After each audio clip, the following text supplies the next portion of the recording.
Managing Director, Times Group, Shri Vinay Ji, Times Group CEO, Shri N. Subramaniam Ji, Group Editor-in-Chief of Times Group, Ms. Vinay Kumar Ji, distinguished guests, ladies and gentlemen, Namaskar.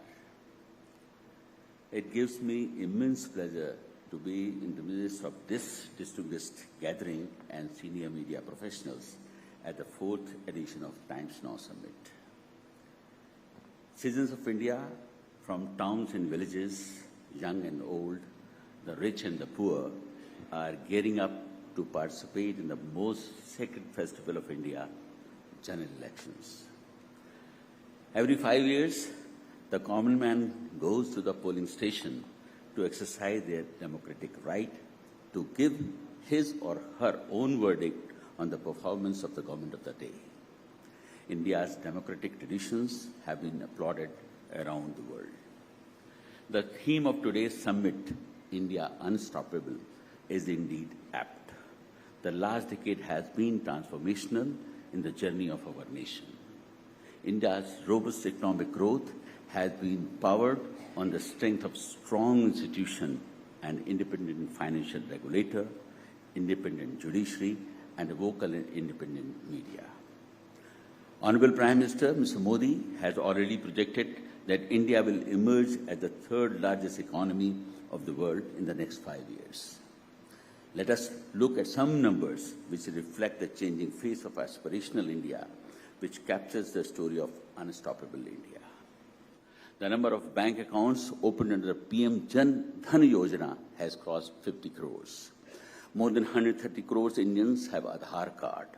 More than 120 crores Indians have their own mobile phones.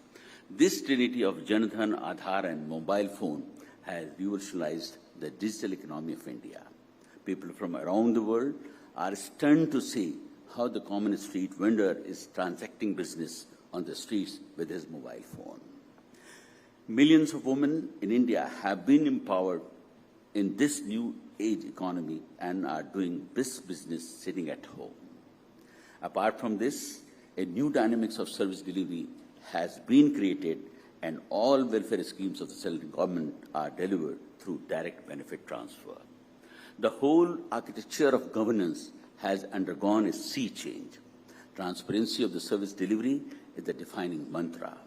It was not too far ago when a sitting Prime Minister confessed candidly that of the 1 rupee sanctioned by the central government, only 10 paisa reached the actual beneficiary.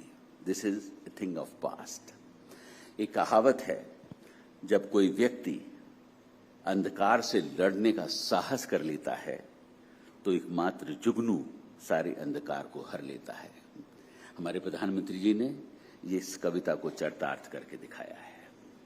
There is now a new energy in youth of our country, which is our biggest strength. Nearly 2/3 of Indians are below the age of 35. There are nearly 450 million millennials in India, which is a force to reckon with. This will turn out to be the biggest asset for India, and the youth of India will fill the skill gap of the world, which is increasingly seeing a growing population. India has the third largest startup ecosystem in the world, growing at nearly 15% annually. Today, 1 out of every 10 unicorns are born in India. Youngsters in the startup space are no longer coming just for metropolitan cities, but from Tier 2 and Tier 3 cities also. This diversification demonstrates the power of aspirational youth in India. It also captures the business environment prevailing in the country, where ease of doing business is the central pillar of economic policy. The remarkable transformation in infrastructure space has caught the imagination of the world. Even the remotest corners of India in the northeast have functional civilian airports. There were just 74 airports in 2014. The number has doubled in 10 years, and now we have 148 airports. The phenomenal pace of construction of national highways, more than 28 kilometers a day, is indeed an amazing feat. A vast network of expressways has added momentum growth trajectory. The new age trains Vande Bharat and Amrit Bharat are being appreciated by each citizen of the country. PM Gati Shakti will now power the infrastructure journey and unlock the economic potential of the logistics sector. Innovation in clean transportation is another area where India has made impressive gains in the last 5 years. It was unthinkable a decade ago that India will be amongst the world's top nations manufacturing electric buses, cars, and two-wheelers.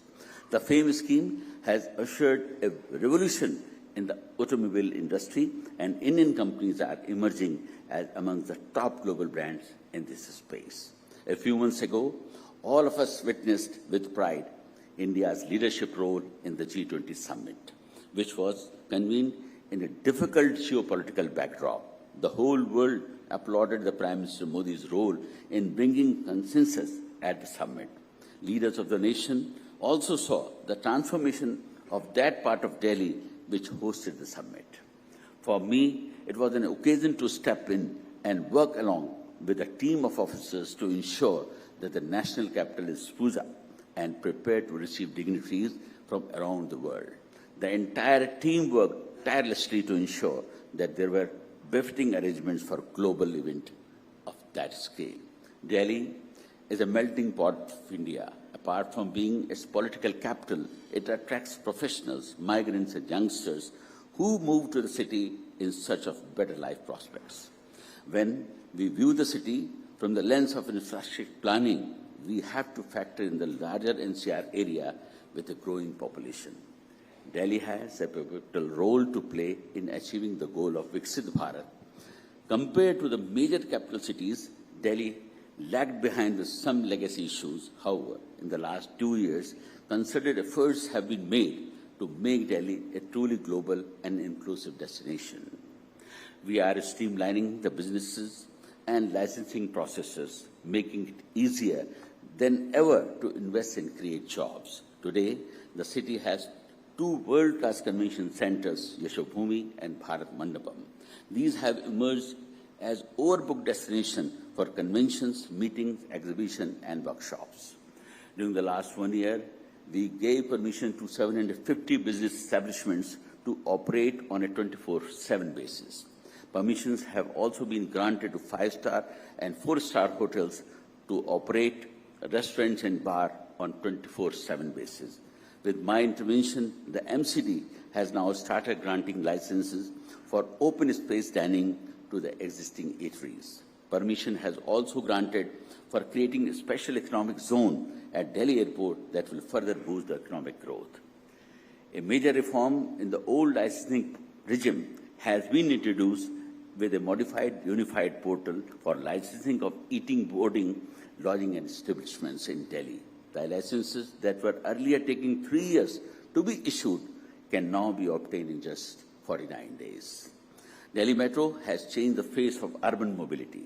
Delhi also now has more than 1,650 electric buses inducted as part of FAME scheme of Government of India. The regional rail project, which will connect Delhi with Meerut, will alter the dynamics of urban housing, work opportunities and mobility. Delhi Development Authority has drawn up an ambitious plan to develop an education city in Narela. It has also launched an ambitious Delhi Gramodyog Abhiyan to develop the villages of Delhi that have so far remained deprived of even basic amenities. It is also my ambition to develop a gold souk in Delhi, for which we have already initiated a dialogue with the Gems and Jewelry Export Council of Ministry of Commerce. DDA has also entered into collaborative arrangements with Archaeological Survey of India for restoring and preserving heritage monuments. The Mehrauli Archaeological Park has already been transformed into a recreational space with modern amenities. Works has already begun on restoring the heritage sites and structures as Sanjavan, Shalimar Bagh and Roshanara Bagh. DDA is also developing the entire Yamuna riverfront and creating green open spaces for the citizens of Delhi. Bansera, which used to be a dump yard of construction waste, has already been transformed into a large bamboo grove, which is drawing thousands of citizens every day. Asita is another new destination of Yamuna floodplain that has been reclaimed from a wasteland. मैं आप सभी से ये request करता हूँ कि आप एक बार बांसेरा और असीता जरूर जाके देखें और शायद आपको ये नहीं महसूस होगा कि हम आप दिल्ली के किसी पार्ट में हैं। In the coming months, we shall be intensifying our efforts to transform Delhi into the world-class capital in line with the Prime Minister's ambition of Viksit Bharat. Friends, all of you have a crucial role to play in presenting a fair picture of political, social, and economic developments before the people of this country. Media is a crucial institution which lends strength to our democratic tradition. I am sure that all of you are conscious of the enormous responsibility which you carry upon your shoulders. बचपन में हम सभी ने एक मुहावरा सुना होगा, लोहे के चने चबाना, और मुझे याद है कि इसका अर्थ बताया जाता था कि मुश्किल काम करना। लेकिन मैं आपसे आज इस बात को शेयर करना चाहता हूं कि दिल्ली में आकर मुझे इस मुहावरे का सही अर्थ मालूम पड़ा। यहां हर काम को करने के लिए लोहे के चने ही चबाने जैसा है। आप जिस काम को करने की कोशिश करते हैं उससे ज्यादा बड़ी फोर्सेस उस काम को रोकने का काम करती हैं, और अगर आपने वो काम कर लिया तो कुछ फोर्सेस उसका श्रेय अपने ऊपर लेने का भी काम करती हैं। तो ऐसे हालात में दिल्ली में काम करना वास्तव में लोहे के चने चबाने जैसा ही है। लेकिन मैं ये कहना चाहूंगा, उसके बावजूद भी काम हुए हैं। ना मैं गिरा, न मेरी उम्मीद के मीनार गिरे, ना मैं गिरा, न मेरी उम्मीद के मीनार गिरे, हाँ मुझे गिराने में कई लोग कई बार गिरे। Thank you.